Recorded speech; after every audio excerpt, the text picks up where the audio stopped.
Hi everyone, my name is Belinda Fernandez. I'm a speaker with the John Maxwell team, and I'm doing my next section of my book, looking at the charismatic leader.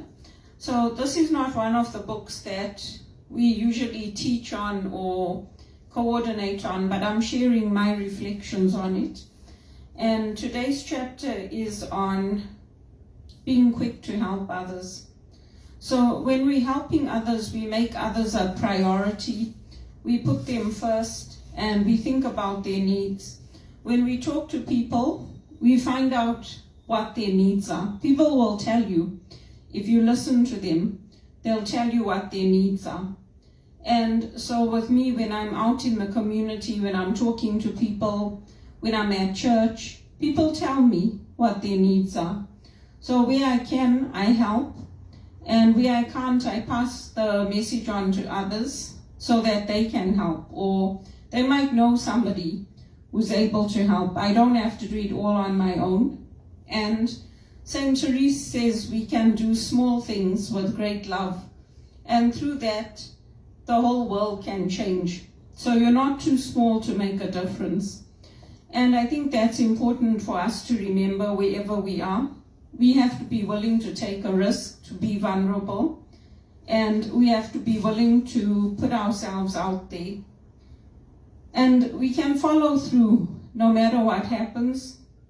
When we're willing to follow through, we can make a difference in others' lives. John Maxwell gives a really good example in here of two brothers who used to harvest together. It's from a Jewish tradition. And the one brother has a family to look after, and the other brother is single. So when they are harvesting, the one who's on his own, the single one says, I'm on my own, so I'm going to think of my brother and his family, because he's got more mouths to feed than me. He's got more problems, more things to take care of. So what he used to do at the end of the day, he used to take the flour and he used to put it in his brother's barn. And the brother who was married said, you know what, when I get old, I'm going to have my children to look after me. But my brother who's on his own, who's going to look after him and who's going to care for him? So he used to take a portion of his flour and put it in his barn. And in that way, they took care of each other. And that's the very place where God decided to build a temple. And that's how love works. So it's a beautiful example of how we can think of others and how we can not put married people above single people, or not put the single person to say, well, you're single, so you have less problems than me. It's a very nice way of thinking in the Jewish tradition. And I liked how John Maxwell brought that in here. There's another example that he gives, which is on somebody has come to Andrew Carnegie and he's asked for a check for fundraising. And so he says, yes, I can write you the check, but there must be other philanthropists, there must be other people who would like to give to your cause. So you go out and you find other people and then come back to me and I'll give you a donation, I'll give you the check. So he goes out and then he comes back to Andrew Carnegie and he says, this is what I've raised. And he gives him the check and he says, so who gave you the money? And he says, oh, it was Mrs. Carnegie. So that just shows you how you can be ingenious in what you're doing, and we can also put God at the heart of that in our endeavors, in what we're trying to do, what we're trying to accomplish, because the examples come from that with all of John Maxwell's teaching. And it's a good way that we can make our connections and influence people at the same time. John Maxwell says if you help enough people get what they want, you will ultimately get what you want. So that's something that we can keep in mind. And this week is our Holy Week as Christians. So it's the week where we commemorate Jesus' final days on earth as a young man, and his ultimate sacrifice for us to be reconciled to God. It's a very moving week. It's a week that changed the world. And for us as women, you notice where our voices are in the scripture and where they are absent. It doesn't mean that we were not there. Women were definitely present at the Passover meals, at the banquets. And you can see in the Jewish scriptures how both men and women served. When Jesus was healing, when Jesus was teaching, when Jesus was washing the feet of the disciples, he was doing what the priests did. He was doing what was passed down through generations.